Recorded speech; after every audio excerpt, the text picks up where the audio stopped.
Bonjour, je suis Frédéric Miguel, musicien, auteur-compositeur et swing designer.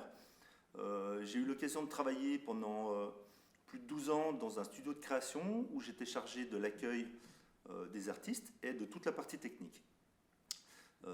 Donc j'ai plusieurs statuts, j'ai 3 statuts différents et à peu près 4 ou 5 métiers. Donc mon premier statut, c'est celui donc, de musicien qui me permet donc de vendre des créations et du sound design pour différentes compagnies.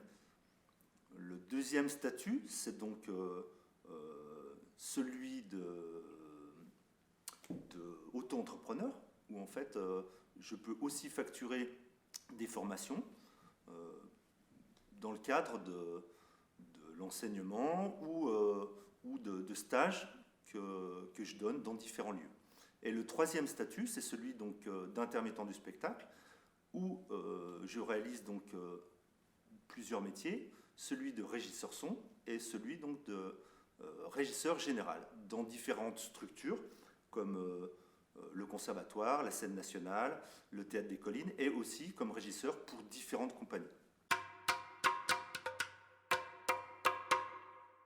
Alors aujourd'hui, j'aurais voulu plus particulièrement vous parler de mon statut d'intermittent du spectacle, qui me permet donc de faire 2 métiers. Celui de régisseur son, qui est en fait un métier qui me passionne, et celui de régisseur général, qui me permet donc d'avoir un rapport avec les artistes un petit peu différent. La régie générale, en fait, c'est un métier qui est assez complexe, mais qui finalement apporte énormément de choses. Il faut avoir assez de connaissances dans la régie son, dans la régie lumière et dans la régie plateau pour pouvoir apporter donc à l'artiste, lorsqu'il vient sur scène, les connaissances de ce métier de la scène en fait. C'est un métier qui a besoin de connaissances aussi de la tradition, puisque à l'époque, les premiers régisseurs plateau, on va dire, c'était des marins, et donc du coup, il y a beaucoup de tradition dans ce métier. Mais bon, malgré tout, il faut avoir les connaissances, la compétence et être capable donc d'organiser un planning, de connaître le matériel, de connaître les besoins en personnel pour mettre en place donc une équipe technique. Et l'objectif de ce métier, c'est de mettre tout ça dans une cocotte minute et puis que tout se passe bien afin que le spectacle puisse avoir lieu quoi qu'il en soit.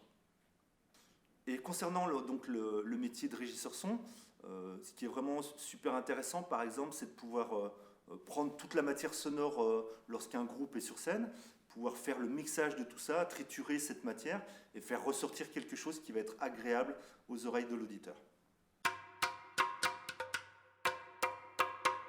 Concernant ma formation, j'ai un parcours qui est un petit peu atypique, puisque je suis pratiquement totalement autodidacte.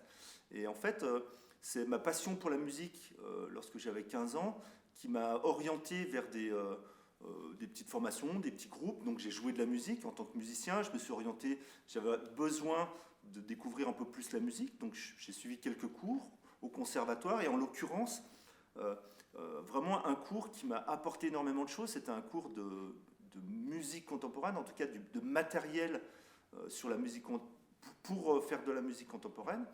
Et en fait, d'utiliser des machines comme les Revox et les premiers logiciels audio numériques comme les premiers Pro Tools ou Pro 24 m'ont vraiment apporté. Et en fait, ça m'a permis de m'insérer finalement dans le métier avec cette connaissance, comme au départ comme assistant technique, ensuite comme technicien, ensuite comme régisseur.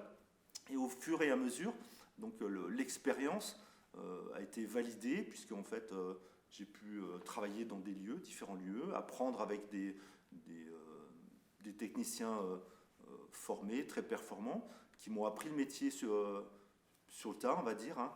Et donc, en validant tous ces acquis, cette expérience me fait arriver jusqu'ici sans aucun diplôme finalement de régie son ou régie générale. Alors, pour ma part, le régisseur son ou même régisseur général doit avoir la connaissance du métier et du métier de l'artiste.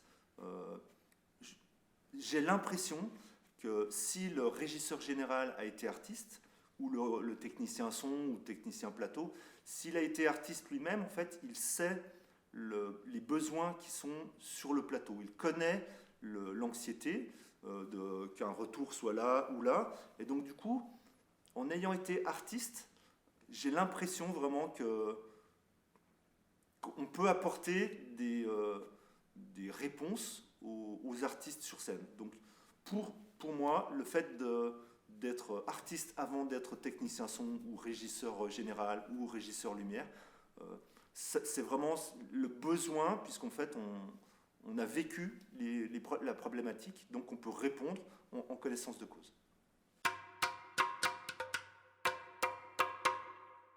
Alors, moi, je n'ai pas de conseils à donner. Je pense qu'en fait, ce qui est important, c'est d'apprendre les choses de personnes qui connaissent mieux que nous.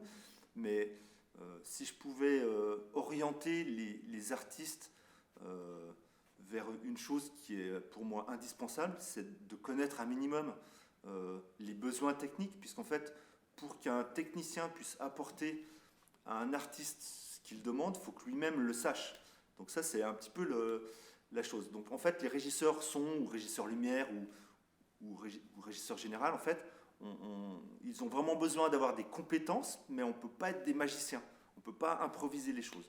Donc, si j'avais quelque chose à dire aux artistes, c'est essayer de faire des fiches techniques qui soient cohérentes et vraiment adaptées à vos besoins. Puisqu'en fait, si elles ne correspondent pas, nous, on ne va pas vous apporter vraiment, on ne vous connaît pas quand vous arrivez. Et donc, du coup, on doit anticiper les choses, mais on ne peut pas deviner finalement vos besoins. Donc, plus la fiche technique va être complète, précise et adaptée à ce que vous avez besoin, nous, on pourra y répondre. Et donc, moi, j'ai un proverbe, c'est la technique au service de l'artistique, mais encore une fois, on n'est pas des magiciens. Alors, je dirais, il faut... Et puis... mais surtout être sympa.